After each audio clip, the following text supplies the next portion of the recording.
ല്ല വേണ്ടത്.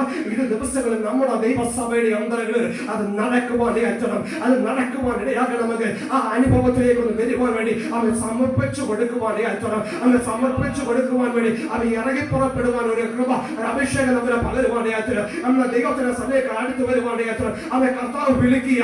അവൻ ദൈവം ശ്രദ്ധയോടെ അവൻ എന്നെ നിങ്ങൾ എന്ത് വിളിക്കുക, ഒന്ന് അടുത്ത് വാ മകനെ. അവൻ എനിക്ക് നിന്നോട് സംസാരിക്കാനുണ്ട്. നിന്റെ വാതിലൊന്ന് തുറന്നുക. എനിക്ക് നിന്നോട് ചെലവഴിക്കുവാനുണ്ട്. എന്റെ പദ്ധതി നിന്നോട് അറിയിക്കുവാനുണ്ട്. അവൻ എനിക്ക് വേണ്ടി നിൽക്കേണ്ടവരാ. നീ നിനക്ക് വേണ്ടി എനിക്ക് വേണ്ടി ഒന്ന് പ്രവർത്തിക്കേണ്ടവരാ. എന്റെ നാമത്തിൽ അത്ഭുതങ്ങൾ അടയാളങ്ങൾ കഥ പറയാം. ഞാൻ നിങ്ങൾ ചെയ്തേക്കാൾ അധികം നിങ്ങൾ ചെയ്യുമെന്ന് കഥ പറഞ്ഞിരിക്കുമ്പോൾ ഇന്ന് രാത്രി അവൻ നിരാശകളുടെ മണ്ഡലങ്ങളിൽ നിന്നുകൊണ്ട് ഇത് ചെയ്യുവാൻ കഴിയത്തില്ലെന്ന് പറഞ്ഞു നിൽക്കുവാനല്ല വേണ്ടത്. അവൻ കർത്താവ് നമ്മളെ കൂടെ ചെയ്യുവാനുണ്ട്. ദൈവം നമ്മളെ കൂടെ ചെയ്തെടുക്കാനുണ്ട്. അത് ചെയ്തെടുക്കുവാൻ ഇടയാക്കി ഇന്ന് രാത്രിക്കാലം ദൈവത്തിന്റെ കാര്യങ്ങളിലേക്ക് ഏൽപ്പിച്ചു കൊടുക്കുവാൻ കഴിഞ്ഞാൽ കർത്താവെ എന്നെ കൊണ്ടൊന്ന് ചെയ്തെടുക്കണമേ. കർത്താവെ എന്നെ കൊണ്ട് തമ്പുരാൻ നൽകണമേ. ദൈവപ്രവൃത്തി വെളിപ്പെടണമേ. എന്നെ ഒരു താരത്ത് തമ്പുരാൻ നൽകരുത്. ആ താരത്ത് ഞാൻ കുഴിച്ചിട്ടത് അതിന് മുമ്പിൽ ഒരു വ്യാപാരം ചെയ്യുവാതെ നിന്ന അനുഭവങ്ങളുണ്ടപ്പോ അതിനെ ഞാനൊന്ന് പുറത്തെടുക്കുക. വ്യാപാരം ചെയ്യുവാൻ വേണ്ടി ഞാനൊന്ന് പുറത്തെടുക്കുക.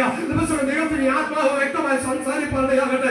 ഓരോരുത്തർക്കും തമ്പുരാൻ തന്നിട്ട് താരത്തുകൾ എന്തെന്ന് തിരിച്ചറിഞ്ഞിട്ട് അവസരം ദൈവമേ അപ്പൊ അങ്ങ് കരങ്ങളെടുത്ത് ഉപയോഗിക്കുവാനാണമേ. അങ്ങ് ദൈവസഭയുടെ അഭിവൃദ്ധിക്ക് വേണ്ടി ആ ദൈവസഭയുടെ ആത്മീയ ഉണർവിന് വേണ്ടി ആ താരം തന്നെ വ്യാപാരം ചെയ്യുവാൻ ഒരു അഭിഷേകം പകരുവാനാണ്.